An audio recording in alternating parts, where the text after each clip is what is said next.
இப்போ 2015 வந்து எத்தனை வீடுகள் வந்திருக்கு, அதுக்கப்புறம் இப்போ வந்து தற்போதைய நிலையில வந்து என்னென்ன புதுசா திட்டங்கள் வந்துள்ளது? ஆக்சுவலா 2015 பார்த்தீங்கன்னா முதல் காலாண்டுக்கும் ரெண்டாவது காலாண்டுக்கும் ஒப்பிடுறப்ப முதல் காலாண்டுல வந்து கிட்டத்தட்ட ஹெச்டிபியில் வந்து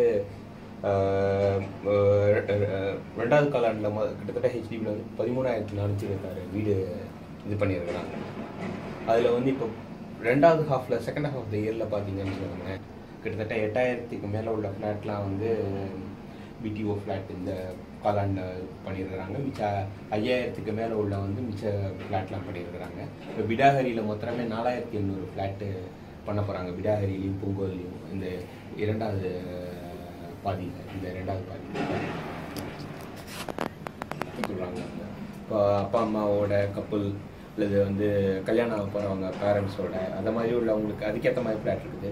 பிடிஓ அந்த அமைப்பு உள்ள ஃப்ளாட் இருக்குது. டிபிஎஸ்எஸ் ஃப்ளாட் இருக்குது. ஸோ அந்த மாதிரி நிறைய ஹெச்டிபியோட திட்டங்கள் நிறைய பாலிசிஸ் வந்து இன்ட்ரடியூஸ் பண்ணினாங்க. உதாரணத்துக்கு வந்து இப்போ முதல் வீடுலேருந்து ரெண்டாவது வீடு வாங்கணும் அப்படின்னு சொன்னால் ரெண்டாவது வீடு இப்போ சிங்கப்பூரியங்களில் முதல் வீடு வாங்குறதுக்கு வந்து ஏபிஎஸ்டின்னு சொல்லிட்டு அடிஷ்னல் பையர் ஸ்டாம்ப் டியூட்டியை வந்து பே பண்ண வேணாம்.